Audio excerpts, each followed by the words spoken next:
It's good to see you, man. How's everything? Where you at? Look, everything. What's the weather like out there?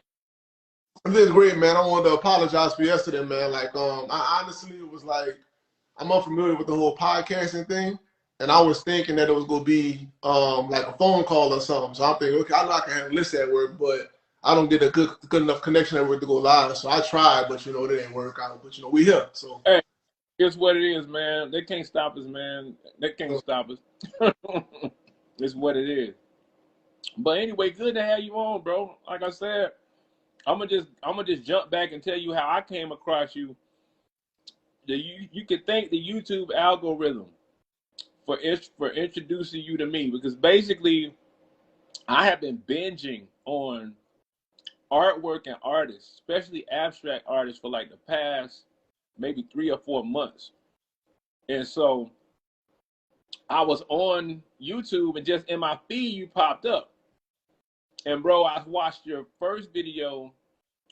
The first video I watched is about the iPad and using the pencil tips versus the screen protector or the textured surface. And I was like, dang, that's cool, because I primarily work on my iPad. And then from there, I went to your channel, and I went through all your videos. So I appreciate it. So you got good stuff, bro, and I want to see more. I would have watched more if there was more up there.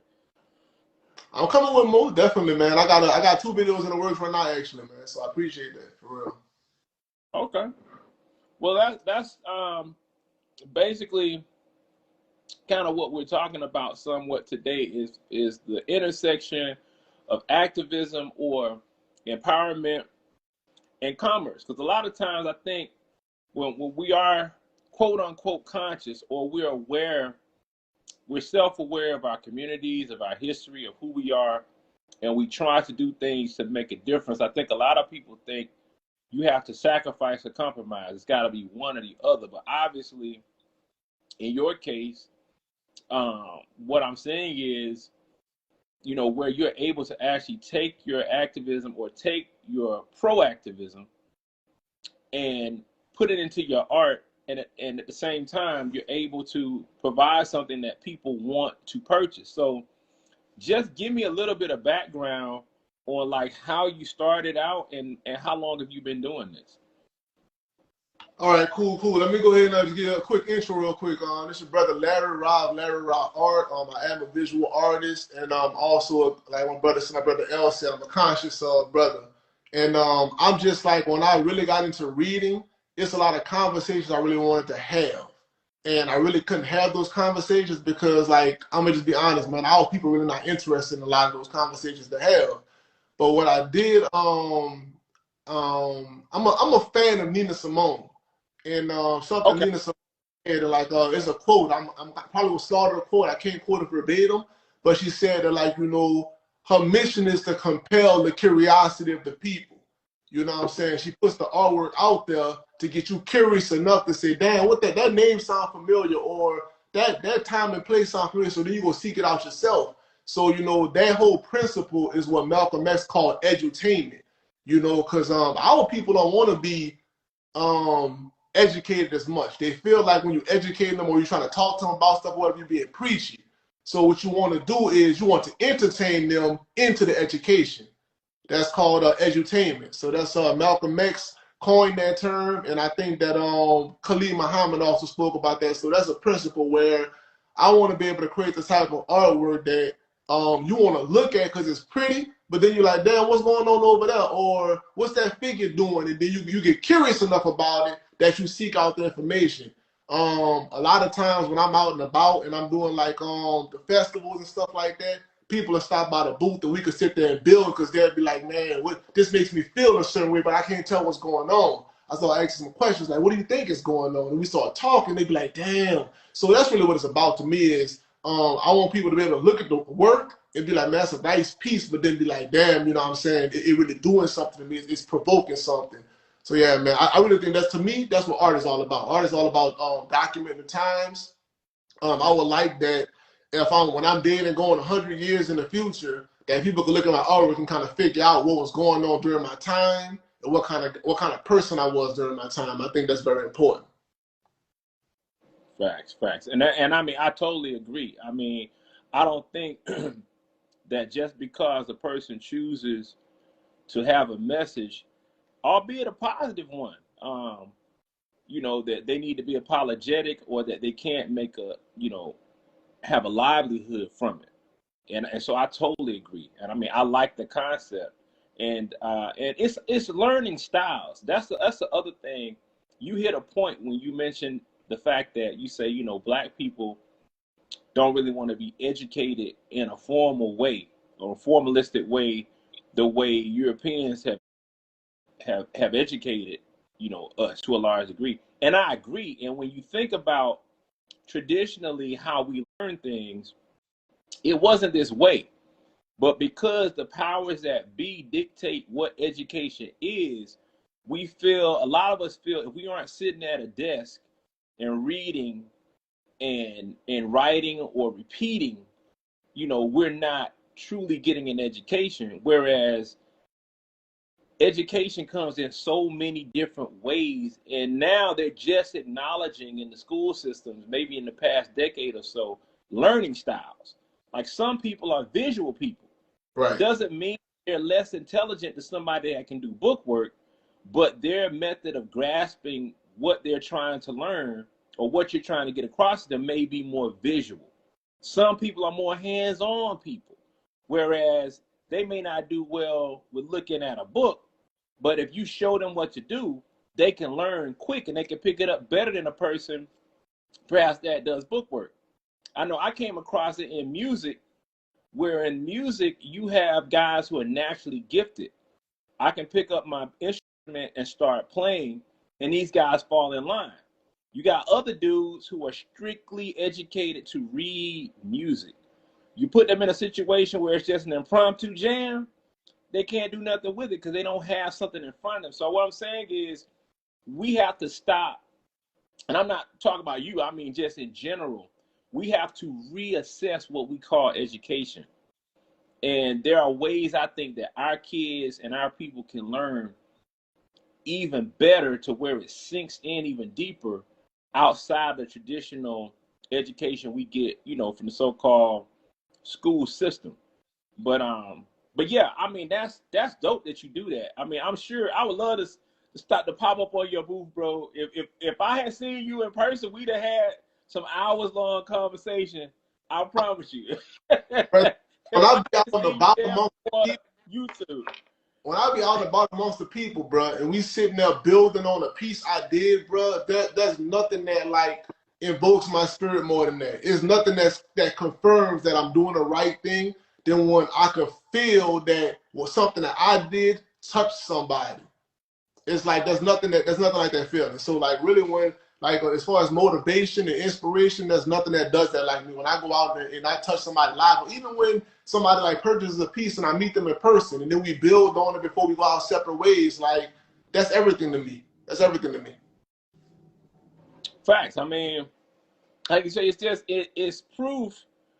It's proof that, or it's validation that what you're doing, you know, is carrying some weight to it. You know, a lot of times, I don't know if this happens to you. Sometimes when I work on a piece, I may go in expecting a certain outcome, and when I finish the piece, it's not really what I wanted. But once I put it out there, people will fall in love with the piece. Right. And when you hear, you know, how they feel about your work, you know, it's inspiring because you're like, well, dang, I wouldn't even say that about it, or I didn't feel that way about it. But other people's interpretation of the work. Wait. Say again, bro. Other people's interpretation of your work will blow your mind. Fact. Hey, I mean, I don't know if you're familiar with Kendrick Lamar, but in yes, was my favorite song by Kendrick Lamar is Mortal Man, where he had at the end of the song he had the interview with Tupac. And like during the interview with Tupac, he was just having a conversation, like, you know, of course it's a mock conversation. Tupac not really live, but he was just talking about how sometimes he hit the stage, you don't know what kind of energy will come out. And then Tupac was like, man, a lot of times you be making music it don't even be you. It'd be the spirits of your elders coming through you, because all you are is the medium. You're the middle ground. You know, you supposed to put the message out there to the people, but you're not really the artist. You the paper. You the pencil. You the pen. You creating the piece so other people can see that. So you really a medium to take that energy and put it out there in the world to change other people's lives. That's your responsibility as an artist. So I really feel like you said, sometimes somebody will see or they interpret my work, and I will be like, damn, I didn't even know I was doing that. I didn't even know I was putting that out. But for you to see it and for you to take that like that, I knew it was meant for you to have that. It's just powerful, man. Facts. Yeah, I mean, I know for me, you know, a lot of times I think if you go too long without interacting with the people that you're doing stuff for, it could be a problem as far as just how you feel about what you're doing. Because I play music and I do artwork. So for me, you know, I said, you know, I'm going to do some more live shows. And I did a live show. And one of the brothers that came through, man, he was just blown away. And I'm like, it's really that big of a deal? And he carried on. He took videos of it. He sent me videos. So you never know, like you say, who you're going to touch. And that's why it's important as artists for us to show up, bro. It's just to show up. It ain't about, a lot of times, you know, you feel like I ain't got it in me today or I ain't feeling it. But it ain't even about us at a certain point. It's about, like you said, we're channeling the ancestors through what we do. Right. And that's real. You know that and I know that. A lot of people don't understand it. But it's facts. And when we don't, you can feel a certain kind of way. I know you probably, if you don't touch the canvas for a while, you probably feel a certain kind of way. Yeah. I got to it. I feel it calling me, bro. Like, I really do feel like it. And then when I interact with it again, I feel like it's like meeting an old friend. It's like being away from a lover. I've been away from my lover for a little while, and then like, you know, you kind of forget about it. But then when you touch it again, you like, damn, I forget how good this felt. You know, so yeah, man, I definitely feel that. Right. Now let's actually look at I guess your approach as far as like what, you know, as artists, a lot of times one of the hard things for an artist a lot of times is finding inspiration or finding subject matter to deal with. Now for you, what is there anything in particular that inspires you, or you just look around? How do you get inspiration to do what you do? Because I want to come back to a couple of your pieces too, but what inspires you as far as when you get ready to sit down and create a piece? What might motivate you to do something in particular? I think what have been your motivation? It's like a 3-step process for me, really. Because for the most part, it's wanting to get the message out. Like a lot of times I do read and I have a lot of conscious conversations with dope individuals. So it'll be a concept that we talk about or we build on that I have a hard time trying to speak on or try to say it in a way that it makes sense talking to each other. Like I have I can't how would I say this or whatever. I can't orate it properly, you know, but so I go to the canvas to try to create something that would explain how I'm feeling. Almost like how some people aren't too good at speaking, but they can write it down on a piece of paper, and you'll completely understand how they feel. So like that's the challenge for me, is trying to make sure that these concepts and these things in this history or whatever this is that I'm really having trouble trying to speak to you about or trying to get you to understand, I want to create a piece that you'll be like, oh, I get it. Almost like you know what an analogy is. Yeah, absolutely. I look at an analogy, like, you know, sometimes we be having a direct conversation and you don't understand what I'm saying, then I'll say, well, if you took 3 oranges and you did this or whatever, you'd be like, oh, I understand now. Right. So that's what it's really about to me. But recently, like lately, my latest piece I just did, that's called The Prize, that one was a complete inspiration piece. Another piece of mine that was a complete inspiration piece was a piece called Reborn. So sometimes, to me, like, it's been 2 or 3 times, like, I don't even think. I go straight to the canvas and start painting, and it just becomes something. So that's what happened with some pieces like that. But most of the time it's because I'm reading something and I feel like I want you as my brother, or you as my sister to see this like I see it. But I know you're not going to read the book. I know you're not going to read the book. So I'm like, so I want you to get this passage. I want you to understand this message. I want you to carry this with you. But I know you're not going to read the book. So how can I get you to understand this and take this in without reading the book? I'm going to create a piece so that when you see the piece, now you're curious enough to go read the book yourself. Or maybe go Wikipedia it or something. Whatever you go do. My whole thing is, through every piece I've ever created, is I want somebody to understand, like, you know, their power. I want our people to understand their history. Because I think that if we understood our history and our power, we would be better off. And I mean, that's just our foundation is, that's the cracking of the foundation, is that we don't know who we are. So I want to do the best I can to get you to get as close to who you are as possible. I might not get you all the way there, but I want you to get a little bit closer. I might not get you to Egypt, but I get you to the civil rights movement. You know what I'm saying?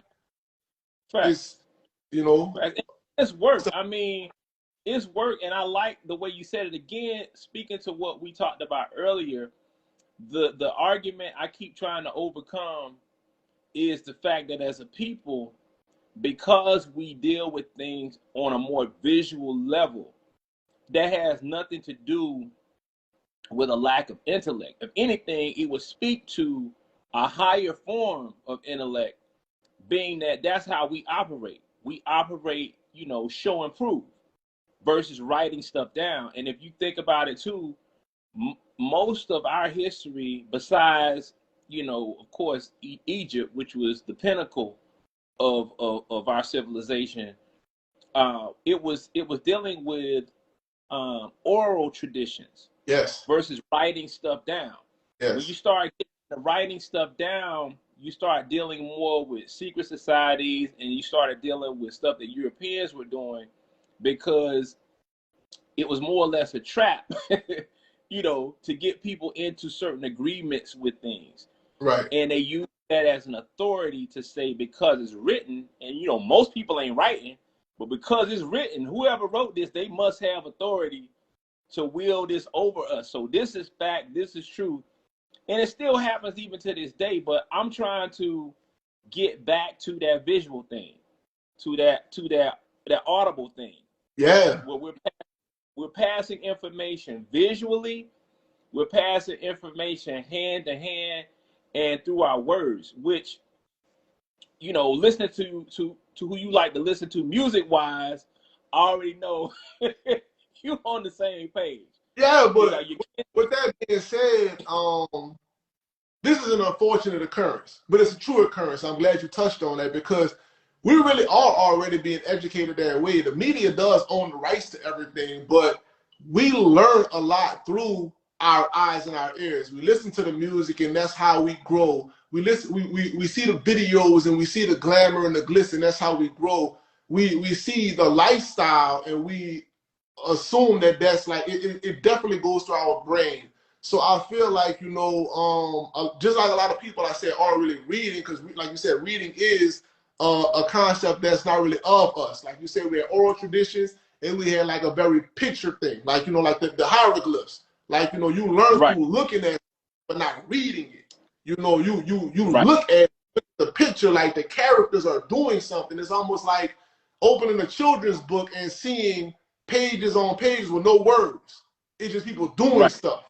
You learn that, and that's how I feel like, you know, our people are very rhythmic people. Like, you know, we want to hear, we want to see, we want to do stuff like that. We want to sense, we want to feel. It's not as much about this kind of monotonous reading words and trying to conceptualize or imagine what's really going on. We want to see and feel. So that's why I feel. I hope at some point during this conversation you do touch on music, because like music is a huge influence on all of us. I go there now. We go there now. Right, cool. I think music is the apex of art. Like there's no greater. Music is the master of the art forms. You ask me. Like I don't think there's out of all the art forms we have. Like we have rhythm, we have dancing, we have, of course, the visual art, we have culinary art, we have a lot, you know, we do have the poetry and the you know, art, like the literature, but there's nothing like music, man. Music can immediately provoke a feeling from a distance. You can be driving and somebody turn on a song and like it puts you in a different mood. It brings you back immediately to a time you was 2 years old and something was happening. You could be in a where you cool and you having a calm day and somebody pass by playing Who Run It and you just start doing it.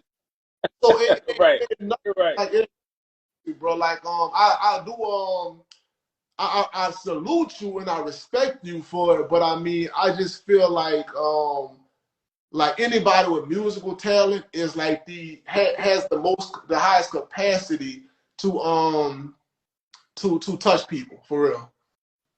Man, shoot, you're coming, you know, I do what I can do, and you're going to laugh when I tell you this. I've only been through Louisiana. I have not stopped in New Orleans, and everybody that knows me give me hell about it because my background music-wise was jazz or is jazz. I'm a bass player. You know, I play electric bass, I play some upright bass, and I actually build instruments as well. But you're coming from a culture that is directly speaking to what we're talking about. You're coming from a visual and a musical culture, and food. The whole, it's like it's overwhelming to the senses when you think about everything that's in Louisiana. Talk a little bit about your community as far as how it fosters an interest in the arts and how the art scene / music scene is in New Orleans. Is it still a lot of jazz there in modern times? What is it like where you're at? Oh man, I think like I've been to other places. I've probably been to about 6 or 7, maybe 8 states now. I haven't really done international, but I feel like there's no place I've ever been to like New Orleans. Like, you know, it's a very an open art city where I've never seen so many people that like make it as artists as like New Orleans. So no matter what you want to do, you see, and when you see artists making it, you feel like I can make it too.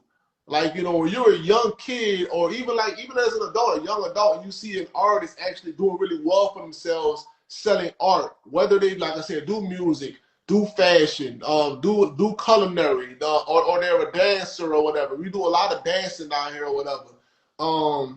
You know, and it's very like it's a very ancestral like basis. It's very black.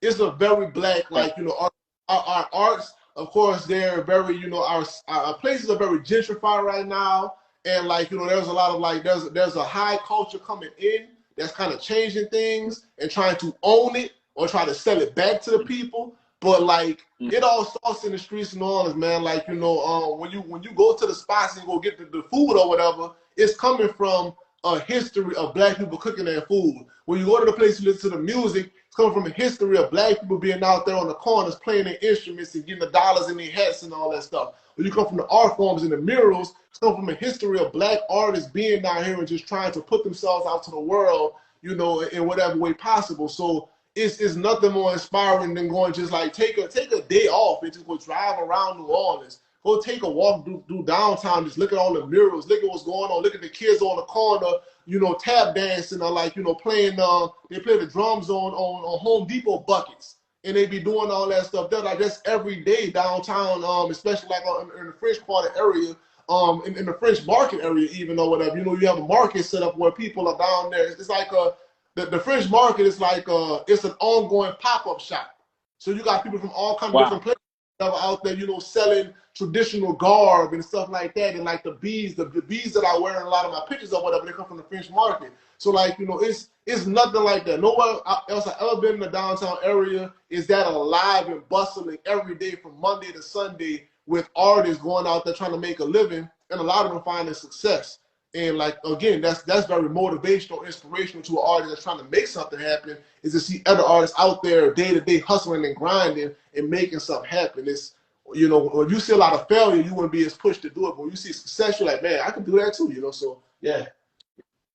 it sounds like, so what I'm hearing and what I'm gathering is just, it sounds like your community is kind of an inspiration. I would even go so far as to kind of say an expectation for Yeah, you to do something with the artist. absolutely, Basically. man. And more than that or whatever, it's just like just digging back in the conversation you were just having, like that expectation of with great power comes great responsibility. So it's like if you know that you can do something that nobody else can do, well, not nobody else, but when I was younger and I started like doing cartoons and drawing and all that stuff, it was something I figured everybody could do because I could do it so well. I didn't feel like, You you know, assume it was normal. yes, I was, everybody else could play, everybody could dribble a basketball, everybody could read and write, and it just felt like something that was normal. But as I grew older, I realized I had a talent or a gift. So it's like for those of us that, and believe me, I'm not saying this to be different or weird, but I feel like everybody has a gift or a talent. Some of us just haven't discovered it yet. But once you know that you have something, it's your responsibility to use it to make a difference or make a change. So with anybody that does have a talent in any kind of way, that talent is not for you. Like, you know, you didn't go to, I didn't go somewhere to learn how to draw. It was in me. It was natural to me. So it was already in my making to be this person. So if that's the case that I didn't do anything to get this and it was given to me, it's my responsibility to put it out there for other people, to touch other people with it, to get them to get the message out there. So it's not even about me at that point. It's a responsibility. Like I take it on my shoulders to put this artwork out there to get our people to understand who they are and to get back to, like, you know, understanding themselves. It's not just like a job or something I do. Like it's really a responsibility. I wouldn't feel fulfilled if I wasn't doing it. I feel you. I feel you. It's funny because, you know, it's like what I found, and I don't know if you found the same thing. I find that when I step away from the art for too long, it affects me emotionally and even physically. Yes. And it's like, if I gotta at least touch something, meaning I gotta pick my instrument up.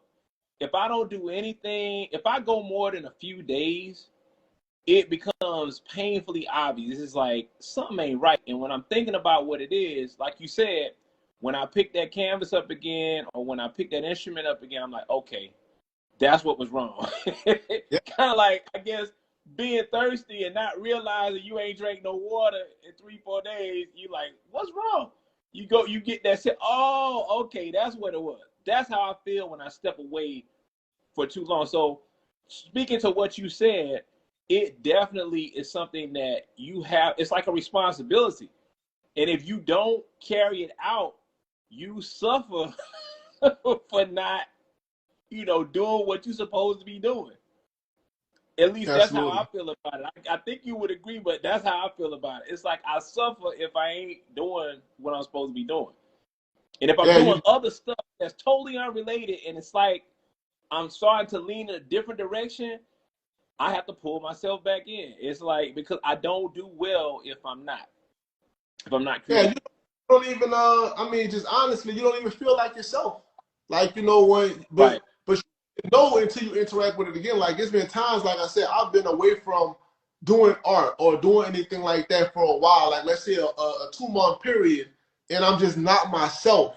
And then I get back to it and I start doing, just starting to do it, just putting the first few, strokes on the canvas. I feel like, damn, like you said, it really Right. is the water analogy. Speaking of analogies, like the water analogy, like that's the perfect way to explain it. You don't really realize you thirsty. You get that first sip of water, you be like, damn, that's what was wrong with Right.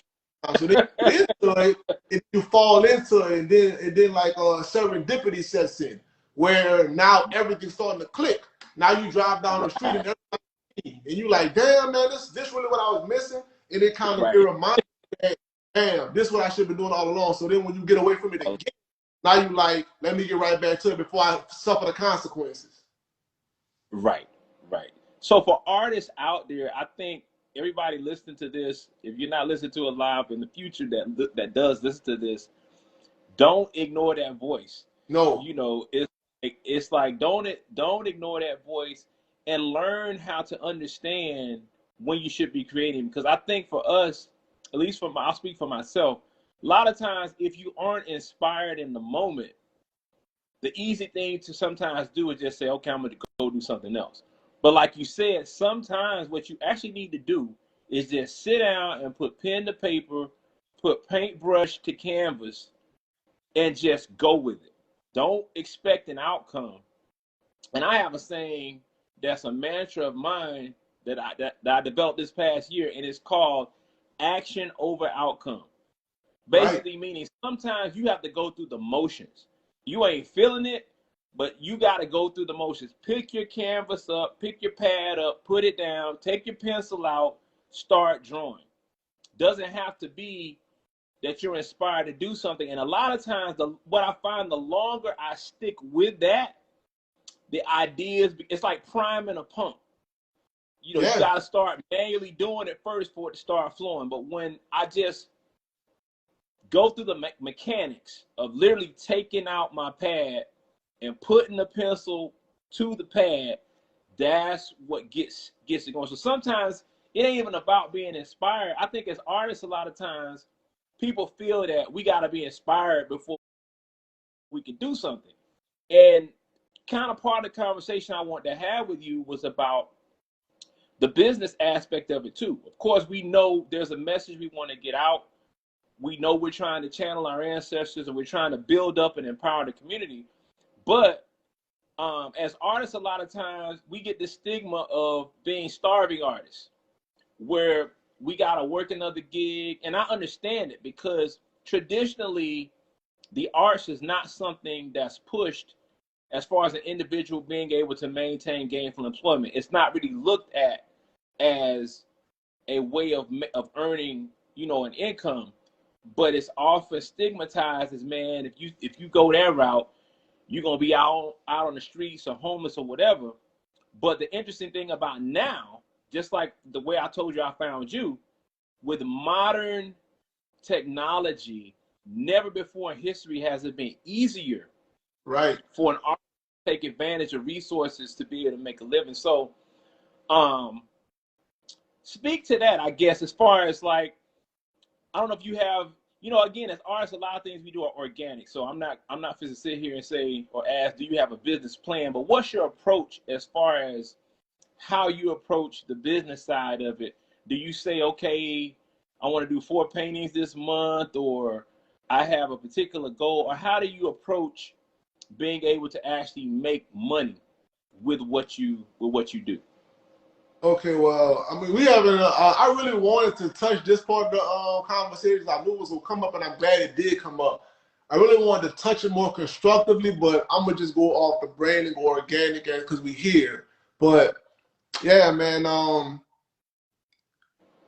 You know what they say about talent, man? Like, you know, hard work will always be talent, man. So you gotta understand the work that come behind, you know, your work. It's not just about being a great artist on a technical sense. It's not just about creating like works of art that's beautiful and gorgeous. It's about understanding like the logistics of it all. Just to make it quick, real quick. Like, I've learned so much in the past 2 years about, I've only been doing art professionally for 3 years. I mean, I've always like been an artist. I always kind of like sketched and did my thing and doodled. But as far as painting and being able to sell art, go to festivals and, you know, own my own website and have a business, that's only been 3 years. This is my 3rd year doing it. But in the last 2 years, I've done more in the realm of infrastructure and foundation than just doing the art. So I really just do the art when I feel inspired to do it. But this, a lot of people don't even understand, like, you know, how you really make money as an artist, and it's not even through your original art. I'm sure there are some artists that, you know, they're big enough that they make an original and it just sells like that, or they're big enough that they can do a commission in the middle of the week and make $13,000. You know, but for the most part, a lot of your artwork is going to come through merchandise. I mean, a lot of your So Facts. just real quick, if I could move over to the side real quick to just show you something I kind of set up for y'all. So, let me see if I could adjust this a Mold, little. right? Is that for that one? Is it called mold? This is mode. So Yes. that is the original. That's so, but that will have a nice price tag on it. So a lot of people might not be able to afford it. They might not want to spend the money for mold. But see, you would think that if you had a bunch of these sitting around your house for high prices, you probably wouldn't make as much money as artists. Because if you notice, even some great artists like my big brother Kevin Williams or like Terrance Osborne, their original pieces, bro, might be like $35,000-$40,000. Like, but they might sit on that piece for 6-7 years. But you Right. know what? These are selling. Canvas Right. prints are selling. You know, every day. Prints, paper prints are selling every Yeah. day. That's where you make your money. You know, so Right. understand that, you know, you can create a piece like this and not sell it for years of your life, but just hold on to the original. But these Mm. right here will sell every month. These will sell every month. You know, because they're at a reduced price. People do want the artwork, but they might not want to pay that original artwork price. So you got to understand as an artist, and then on top of that, not just the canvas prints and the prints, but people do the coffee mugs, people do the barber capes, people do the blankets, people do the drapes, people do hoodies. So you got to understand, like, you know, when you create a piece of art, that's like having the masters to a great song. You know, you will Okay. always, you know, you don't ever have to sell that. You can hold on to that. And even when you do sell it by contract, you can sell the original art but still maintain the rights to the art to be able to still be able to print and sell merchandise under it. Or you can have it on the contract where when they buy the original art, they own it all. And you can charge a bigger price for that because some people are interested in that. They want to own the whole thing. And they'll pay a bigger price for that. But it's just something to understand that, like, even when you do the original art, that's not the only way to make money. So you don't have to stress about, like you said, do 4 paintings a month or do 4 paintings a year. Just create when you feel like you really have something to say. And then in the background, be selling your prints and your canvas prints and your merchandise at all times. That's going to be able to, you know, help you to pay your bills. No, So facts. That's that keeps you out of the being burnt out. It keeps you out of the feeling like I have to create, and then you start to have to create so much, you start to hate your creation. You start to it's been a lot of people you probably know that were pretty good artists or pretty good musicians, and they go to art school or music school where they're pretty much being graded on their work, and they start to hate it. And they stop doing it. You know, all that talent goes to waste because somebody was constantly telling them, put this out, put this out, put this out, put this out. And at that point, it starts becoming something that you can just freely create and have fun with. It becomes like you just being a slave to it. And nobody wants to be a slave, even to your own work, even to your own craft, even to your own talent, to your own calling. Nobody wants to be a slave. Nobody wants to feel like a slave. Oh, that's facts. And I like that you touched on that because I think for artists, there's a stigma. And I don't know exactly where it comes from. I mean, I think I do. You have people that they call art snobs or music snobs. And basically, these are the type of people who would make a comment like, I would only buy an original, or it's not art if it's not this or if it's not that. But like you said, there's a crossroads where art meets business. And as artists, speaking of what you said, that's very factual. And like I said, I'm talking about all this because I know in perpetuity other people are going to hear this, and I want artists that are out there to know and understand the process and some of the methods that can be used. So, like, as far as your prints go, one of the things I noticed that you did that I thought was genius, and I know a lot of artists, particularly more so along the lines of illustrators and comic book artists, are doing now, that I'm about to tap into, and I definitely, it solidified for me when I saw your video, and that is books, art Yeah. books. So we're able to actually capture our entire collection in book form, because like you said, if we're doing a show, some people may not would put a piece on the wall, but they will buy a book. you know, or they would buy something that's a conversation piece as opposed to something that's a piece of decor in their home. And I was glad that you did that. That's why I was like, when I saw your channel, you were just way ahead of the curve with a lot of stuff. But as far as that goes, are you planning on doing that? I know you had the one book that you had printed, but is that kind of one of your goals maybe in the future? Are you going to do something that's a collection of maybe signed books, just like signed print? The crazy thing is, I never even thought about that as being a concept, honestly. I never thought about that as being a real thing until I was at Afro Soca. I don't know if you're familiar with the company Afro Soca. You know, you probably see the ads in, you know, with the algorithm right now. I'm pretty sure you probably will see it because I didn't say it out loud. But it's probably timelines today. But they do like all black events. So like, you know, a lot of times when you've been there at other places, a mixed crowd. But when you go to Afro Soca events, bro, I would say 99% of the people that are black or of like some kind of like, you know, indigenous, like, you know, black, like, you know, Jamaican, you know, Haitian, there are people like that. There are people, you know. So when you go to an event like that, but you know, it's a different it's a whole different dynamic in play. It's a different feel. I love it. I'll definitely look forward to going and traveling and hitting more of those events when I get the free time. But this lady walked up to me and she wanted to buy that book, and I was like, wow. I was like, this book is really to show people what I do.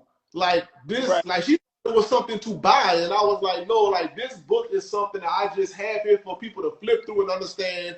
I do these things, so even if like I might not have all my work with me, but I want them to understand. Okay, well, I might have a print with me, but this is what the original work looks like with me next to it to understand the magnitude of some of the pieces I create, and also show that I do commission work, I do logo work, so people can understand. If they don't bring a purchase today, maybe they'll take a picture of it with their phone, hit me up later, and sometimes, and a lot of times actually, that ends up being business later on. But she wanted to buy the book, and she told me that if you just mass produce these, I'm sure you will sell them. So I never thought about the concept. And when you back it up and you just kind of give it to me like that, I don't ignore things like that. I'm not a person that ignores. Like when something happens and another thing happens from another person, it's something trying to tell you to do it. So I will look at like, you know, producing those books more and like maybe trying to sell the books, like, you know, but I never thought it'd be something to sell. But I really did want to start like I want to do like an edition of a book every year, being where when I go to festivals in 2022, it'll be more of new work, new commissions, new setup, new things I'm doing, new things I want to do. Every year, so that when I go to different festivals, I will have like a compounding of like books. So some people will sit there and they need to see it to believe it, to know that I have 7 books here showing you that over 7 years I've been doing art. You can go back over my books and see my progression, and that will provoke somebody to support. Like, damn, man, you really came from this to this, man. How much is that? And they'll buy it because you know, and on top of that, because of the fact of like the idea of collection, like you said, the art snobs. People that want to spend big money on art do not want art that's not wanted. So when they see that you've been doing this for 7 to 10 years of your life, you've been making sales and you've been successful, they realize if I buy this as an investment, if I buy this, I might be able to sell it later on for a bigger price because this artist is on the come up. So you need to show people that you're worth investing in if you want to sell original pieces, because for the most part, the original pieces prices are so high in relation to the price of a print or a canvas print, and you can pretty much make canvas prints in any size. So a lot of people that don't really want the original work, they don't think about art as an investment. They'll rather buy the cheaper piece because they pretty much get the artwork, as you see with the one that I just showed you. Pretty much get the artwork. You don't get the good stuff, the brush strokes and you don't get the good stuff, but you still get like a piece of it. It's almost like owning a song versus having a CD. Like, you know, you can put the CD in at any time, you know, and get pretty much the same thing. But it's not the same thing as like, you know, actually being in the studio when it's being made and be like, damn, you know. So having a piece on the wall with the brush strokes and all that, like you get the original like that, people come up to it and they come in your house and they touch and they be like, ooh, you know, they just get they crazy behind it, as opposed to just having like work where it's like, okay, well that's beautiful, that's nice, let's talk about it and all that stuff. Not to take away from it, but that original, man, it's like it's something different about it, man. I can't lie. And that's cool because, like you said, one of the things as an artist, once we put that left brain cap on, or we switch on that left brain, we start understanding commerce better. One of the things that the prints do, whether it's an art print or an art book, either way, is it gets the message out there to more people. Because like you said, a lot of times a painting may be out of someone's reach for an original, but when you have, like for me, and probably with you too, you have people who are new to the whole thing. So if they have something they can take away, to be able to have, you know, a concrete piece of something that you did, it goes a long way. And once you're able to communicate with them on a regular basis, it reinforces in their mind, well, dang, you know, this is the goal I have in mind. I want to own one of Larry Rod's pieces. And a lot of times those people who start out as just curious people end up being, you know, your clients, you know, and your customers. I mean, I found that to be the case with me. Initially, what I would do was postcards as a form, because they're so, you can get so many of them done. And in a situation maybe of somebody, you can either sell them, or in some instances, you know, as artists, man, we hustle, we play it by ear. You may give somebody one. So signed postcards, people will buy them all day because it's something that is unique, but it's not as expensive as the original art. So, you know, that's a workaround, I think, that artists, if more artists exploit that, you could find yourself in a situation where you're able to actually make a living. And that goes along with online marketing.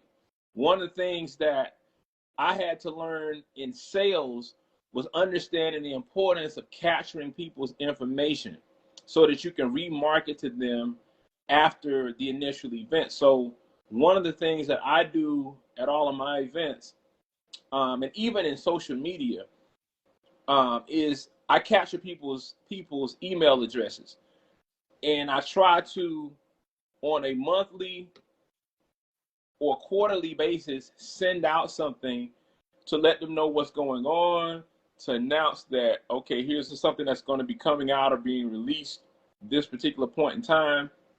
And the other thing I do to capture email addresses, besides physically getting people to sign up, is doing one-page websites. And I think, man, you had a brief conversation about that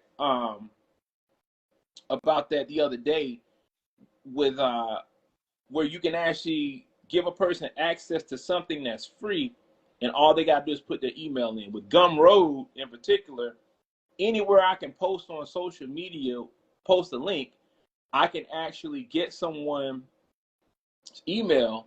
In exchange for that email, they get either a digital piece of content, it could be a piece of music, it could be a piece of art or story. But the bottom line is, now, once that person shows an interest, if I run an ad, a sponsored ad, I may get 1,000 people. I may get 10,000 people that see that. And out of that 10,000 people, if we're using the 80-20 principle, 20% of those people actually click through and I get their emails. Now I got a list. And when you get that list is like an ATM. Oh, absolutely. Now you have an event, you shoot to that list and you get people on board. But go ahead. You about to say something? No, I just wanted to just kind of first of all, man, salute my family. My family showing up in the for the store for the whole podcast, man. You know, appreciate y'all coming through and just showing love, man. Appreciate y'all just showing up. You know, like I always say, man, support don't have to cost $1, man. Just show up and just, you know, support. So appreciate y'all. But the building an email database is one thing. Because like when you're doing commerce, every time that you sell something or whatever, it's an opportunity for you to grab a repeat customer. And you get a repeat customer, like you say, you got to grab those email addresses. Being where, well, anytime you sell something like with a credit card or something like that, you will get an invoice for it. So at that point, an email address is going to be included in that. When you sell something hand in hand, still ask somebody, hey man, you want me to send you a receipt? They say, oh yeah, send me a receipt. Then you get the email address, bang, bye. You create an invoice, send it to an email address. That's another repeat customer potentially. So that's the kind of stuff you really got to go through as an artist, and understanding that, you know, not only is it about like selling the art, but you got to think about the idea of repeat customers, because about that, like when you do have a sale, I want to talk about sales. That's what I really will come off the mic and say. This year was the first time I did like a grand sale. And I did a sale because I had some inventory just hanging around my house. I do keep inventory at the house. So I was like, I want to just, you know, kind of get rid of the old inventory, bring in some new inventory, just kind of like, you know, do like a little recycle. Want to get rid of it. So what I did was I did a 50% off sale on November 1st, and I had sold everything by November 3rd. You know, everything. So that was the first time I did a sell, and I was like, damn, man, I've been missing all this the whole time. Like, people really do want your work. Right. But when you think about just every other business, they have sales. And that's what a lot of times it drives your business. It gives you more potential customers, more email addresses. Even if people don't buy stuff, they'll come check out your site because there's a sale going on. They'll go to your website, and that generates, like, you know, more, what do they call that thing that, you know, Search engine optimization, right. yeah, they learn how search engine optimization, SEO. When people come to your site over and over again, they drive your SEO up, and it makes the engine want to drive more people to your site. So you have to learn that. So even if nobody buys something, to advertise or throw a sale out there and drive people to your website, you're doing yourself a favor, a grand favor. Do that for yourself. And on top of that, giveaways, man. You got to give stuff away. You were talking about the cars and giving away stuff. Give stuff away, man. Like, you know, do a raffle. I did a raffle this year where I got a lot of email addresses where I just told people, look, man, all you got to do is go to the site, go to my contact me section, and send me an email address with your Instagram name. I'm going to raffle it out, and I'm going to give you this piece of art or whatever. And it was successful. So there's two things for sure I learned this year. I learned it in the fourth quarter, unfortunately. But next year, I'll definitely be pushing that forward to not only do more sales, but do more just giveaways, because I do love to give back, man. I love to give away. I definitely appreciate my supporters more than anything else, man. They're supporting the dream, man, because it's not something they really have to do when it comes to art. Art is one of those things you really don't have to do. You know what I'm saying? I'm not like a major, so you don't have to support me, but for you to dig in your pocket and grab some money and hand it over for some artwork, man, it's everything. It's everything, man. There's nothing that to me speaks to you caring about me and supporting me than like you supporting what I'm doing. So like, you know, to me that means a lot, man. So yeah, that's what we're gonna do next year for sure. And I advise every artist out there to start to promote yourself, man. Start to spend a little bit of money, a little bit of extra money on those Instagram and Facebook advertisements, because that's been a big thing for me this year as well. But do sales, man. Get your site together and do sales. Do 30%, do 50% off sales. Get people to come to your site. Get people to come look for it. Get people to give you the email addresses, so that your next sale, now you got 200 people you can send in a bulk email, and you might, like you said, 80-20. 200 people, that'll be 40 people. 40 people come purchase from your store.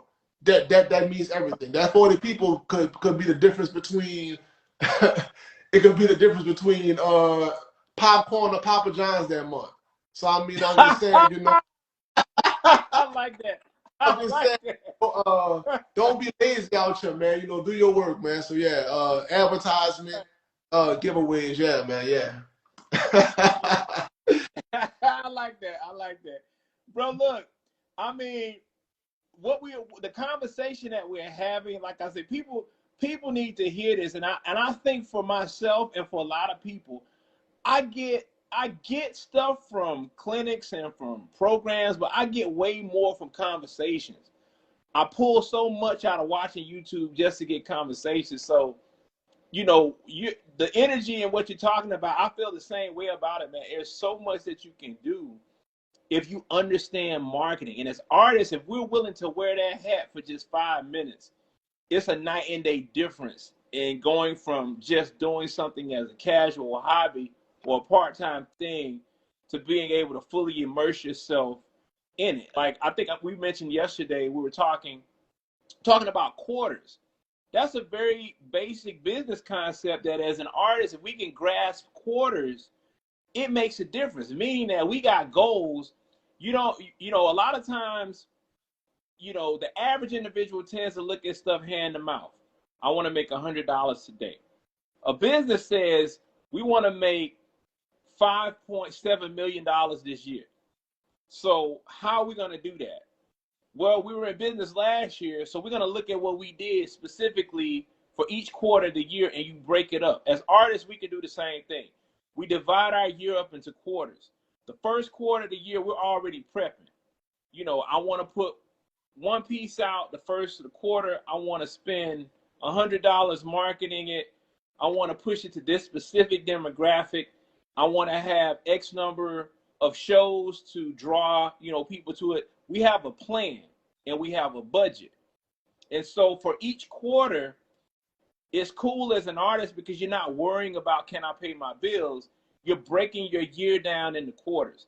And it takes time. It's just like we were talking earlier. You have to prime it. It may take you a year to kind of see where you need to be and make your mistakes and figure it out. But usually, if you can save that information, look back over it, and go into the next year with the same type of mindset and using that as a model, it puts you into the realm of, okay, now not only am I a professional artist, but I'm making what my target goal is to make every year.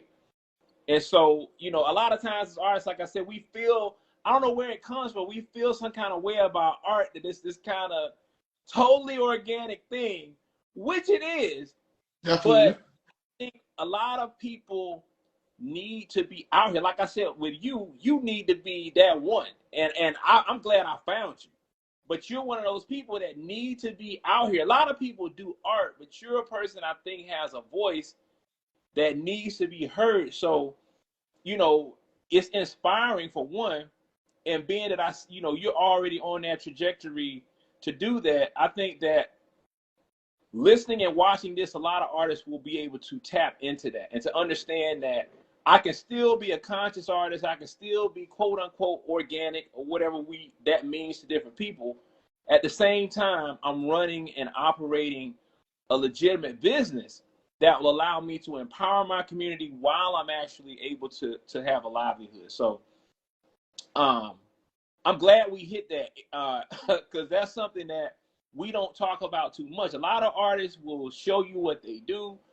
But, my thing when I was coming up, one of my favorite artists was Charles Bibbs and Ernie Barnes. The guy who did the Good Times, the artwork on the intro of Good Times. And Ernie Barnes did a bunch of work for a lot of celebrities, but he's an illustrator too. So his stuff isn't oil paints or acrylic, but it's pen and ink. And I think he may use color too. But the thing about him, when I came across Charles Bibbs, that was the first time I realized what an art print was. And so my whole thing was, okay, what kind of lifestyle does this guy have? And how does he do this? And so having conversations with people who knew him personally, business associates and people like that, they shared what he did. But I think for a lot of artists, we talk about the art, but not necessarily the mechanics of how you actually make a living doing it. So this information is I'm gonna go back and listen to the podcast myself. Definitely. But yeah, so that's one aspect I wanted to make sure we covered thoroughly, and I think we did a good job with it, at least enough for the initial time. Now I want to pull back and go into some of your pieces because everybody. Again, I haven't been doing this. I was supposed to have did it throughout the podcast. You can find Brother Larry at LarryRa_, just like it sounds. He has a YouTube channel as well. He has a website as well. I meant to do that throughout, and I apologize. But again, in the replay, people will hear it. We can kind of plug on my handles and all that stuff at the end, like, you know, when we wrapping up or whatever. Because I really do, of course, I want people to, you know where to go support me. But, you know, I do appreciate the plug. But I was definitely planning to plug all my, you know, socials and, of course, my website at the end of the course. Remind people I got a 30% off sale right now. So, you know, make sure y'all take advantage of that. Okay, definitely. And like I said, I kind of, the reason I said it like I did it like that is because sometimes people are listening up to a certain point. So it's like, if nothing else, I want to at least throw your IG in there, and they can go check it out. And I know you got that connected to everything else, but you can definitely do that. Again, I'll bring it back up again because I definitely want people to know how to personally get in touch with you too. But let's talk about like a couple of your pieces. Hold on, matter of fact, I'm gonna do you one better, man. We about to pull it up and talk about it. Give me 1 second. Okay.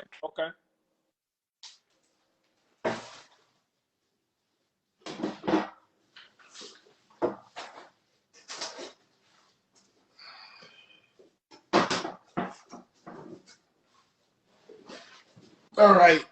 So this is the piece you're talking about. Yes. All right, so let me see. Let me kind of angle it so you can see it better. Let me put this well. It could be right in the. So this piece is called The Prize, actually, man. Okay. This piece is called The Prize, and really, like what is really kind of what really inspired this piece was like, you know, I don't know if you're familiar with the Clubhouse, but we had conversations on Clubhouse about like this whole idea. Who was the prize, a man and a woman? And it just made me realize that, you know, a lot of these conversations, like, you know, we as black men, we really don't like, you know, we stepped on. Like, we really not seen as a prize. And it's almost like when we say we're the prize, when we recognize that, you know, I'm the prize. Like, you know, I'm a very, you know, high status man, and I'm sought after.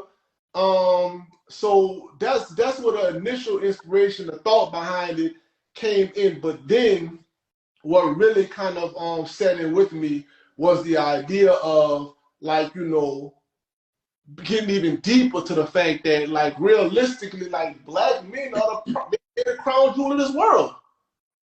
Like, getting even deeper than just like a relationship talk, like there is no man, I mean, I don't know if I can cuss, I'm not gonna cuss. But there is no man that's black in the world. Like, black men are really the prize. Like, we really the most sought after, the most copied, the most sexualized, the most desired man out here. We the most intelligent. We got the best rhythm. We contribute the most to culture. We the greatest man and the original man. On top of that, so, you know, like I said, you know, if you really look into the piece or whatever, you know, the man got like he wearing a medal because he the prize, he won. You know what I'm saying? He got the red, green, and black on there. You know what that's about. You know, all that stuff. You know, you got the black fist on there. You know what that's about. Like, this is you know, getting even a little bit deeper or whatever, like the liberation being the prize. The man, you know, he's looking very liberated. He looking very he having a time of his life. He's smiling, he's cheerful. Black man smile. That's what I like. Black man smiling, you know what I'm saying? He got the W, you know what I'm saying? He got the medallion around his neck. He won. And you know what did he really win? He won his freedom, you know what I'm saying? He a liberated man. He got the red, black, and green on there with the black fist on the medallion.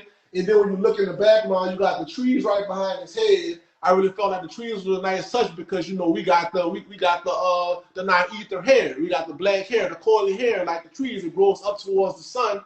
Unlike other people, their hair grows down towards the earth. So, like, you know, putting the trees in there. But then when you get in the far in the background, you got the helicopters back there, because even though the black man is the most free and he's the most sought after, and they're always trying to find him. They're always trying to capture him, control him. So, like, you know, yeah, man, the piece actually called The Prize, and it actually, like, you know, it touched, like, you know, you saw, I went 3 different places with it, not only on a surface level, we're talking about relationships and very, you know, silly surface level stuff, but getting a little bit deeper and talking about, like, the cultural impact of the black man. Let's get even deeper than that and talk about the fact that the black man was the first man, and every other man emulates himself behind the black man. So, like, you know, that's in every piece I have, bro, is layers to it. And I think that this is, I really feel good about this piece for sure, and I appreciate you bringing it up. Oh yeah, most definitely. Anything I say, and listening to you speak on it, I like that, because the other thing that tends to happen with artists, a lot of times artists don't talk about their work, and artists will make statements like, I just leave it up to the person. But I'm like, people, your art, as a saying, a piece of art or a picture's worth 1,000 words. That's true. It sparks conversation. So I like hearing your inspiration, you know, for it. Regardless of what anybody else, people will come to their own conclusions anyway. But I like the colors on the piece. And one of the things too, I think occasionally when I'm doing art, I think about, and just looking at your piece, I can speak on it, is that when we're producing artwork, sometimes if we have a problem with coming up with color schemes, what I used to do was pull furniture magazines or think about what would fit in somebody's house, and looking at that piece would go well, you know, in a variety of settings, because you kind of use more earth tones and more neutral colors in it. And the red, black, and green pops because everything else is kind of like supporting it. So just thinking about composition and how you rendered it out, that's something that I really appreciate. I mean, that could be, you could put that in any setting and it worked. That's one thing that I really learned from, like I said, my big brother actually, Kevin Williams. He has plug him real quick. His Instagram handle is Art by Wack, WAK. If anybody, yeah, okay, he's a legend. But I learned that from looking at his artwork. His artwork is very kind of earth tony, and it's very background. It has small pops of color, and that will allow you to put it almost any setting, like you said. And that's really what you want to go for. Not only, like you said, just with the composition and the colors. If you want more people to buy your art, you need to make it accessible for more people. And people buy art to hang it up. People buy art for it to decorate and to like, you know, in a setting. So if you have pieces with very wild and outlandish colors, and you have a piece that's yellow and purple, and somebody wants a piece that's red and green, it's not likely to go buy your piece for that area. But if you have a piece that's that's muted in color, but has little pops of color, like you said, it will fit in almost any setting and not draw too much attention from it won't draw so much attention from the setting that it stands like a sore thumb, but it'll draw enough attention to itself where it just fits into the composition of the whole area. So I learned that from him. And my last two pieces, and going forward actually, because just to put this one down real quick, and if you notice with mold, I did the same thing. You know, these are my last two pieces I did. But you look at with mold, I did the same thing with a very monotone color, a little pop of orange, a little bit of red in there. But for the most part, it could fit in any space. You could put this in maybe you might want a different frame. You could also break the frame off and do something with it. But you could take a piece like this and put it in any space. So that's really what I've learned. Another thing this year is to not only create with colors that I want, but just think about the fact that people are going to be hanging this up. And the more, I guess, general I leave the color palette, the more generally I'm going to be able to, like, you know, sell the piece and, you know, create opportunities to make money off of it. So yeah. Right. Now talk about that piece. What's the inspiration behind it? I like it. I like the last piece because of the fact, like I said, we don't pigeonhole ourselves. So a lot of times as black men, we're raised to be strong with a backbone of the family, with a backbone of the culture. But see that piece and the brother smiling, that's a different take. That's not a typical take. But talk about this. This is something featuring, of course, the black woman. I'm looking at the hands, and it's definitely looking at like a piece of artwork in and of itself being carved. What's the inspiration for mold? The inspiration for mold is just like, it's really a thought process that went into this, because actually mold is a part of a 3-part series. I haven't quite finished the series yet, but it's the first part of a 3-part series. I have 2 more pieces that are gonna, one piece is gonna go to the right of the mold, and one piece is gonna be a huge piece that sits underneath it. So it's gonna be a big square at the end of it, but it's gonna tell a story. So like the first part of the story of mold is the thought behind being dissatisfied with reality. So so the thought process, like the very poem, I'll read the poem off of the thing, off of the painting. So the poem reads, a commercialized product, overshown and oversold, simple, inanimate plastic cold. For one who seeks warmth, what use is a mold? I decided to create my own. So wow. So this painting, in essence, is being dissatisfied with the options in life that you have. I decided to use a woman because I think a lot of people can relate to that, especially in this climate of the choices that women we have these days, and the idea that the apex of what a woman is right now is a copied and oversold product, like the BBL, the weaves, and the like that is something that pretty much any woman that has enough money can become. So it's like being dissatisfied with that and not wanting that for yourself, and going out and seeking to create something or manifest something more along the lines with what you want out of life. That was what the inspiration for Mold was. And like I said, it's a part of the 3-part story. So I did originally intend to finish the story, or at least finish the second piece this year. Things are not out that way. I got inspired and started on that piece, and I just finished that one recently. I think I finished that one in late November.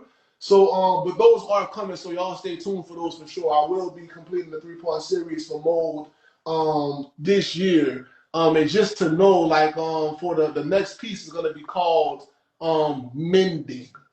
It's gonna be called Mending. Mended. Mending, like, to mend something, like to mend the wound. Mending. Oh, I got you. Okay. That's dope. And I actually, that's cool too. That's something, again. Now I'm jumping back and forth, but just briefly a segue, just to say, artists watching this, if you're new to the game, that's something that can be done, is composite pieces that drives people, if they're collecting your stuff, to get each piece. So the 3 parts, I love that kind of stuff. I know again, Charles Bibbs, one of those guys, is one of those people. He would do composite pieces like that, whereas you can buy one, but you want to have all 3 to connect and tell that visual story. So that's dope, bro. I like I said, I wanted to focus in on your work so people can actually see what it is that you're doing.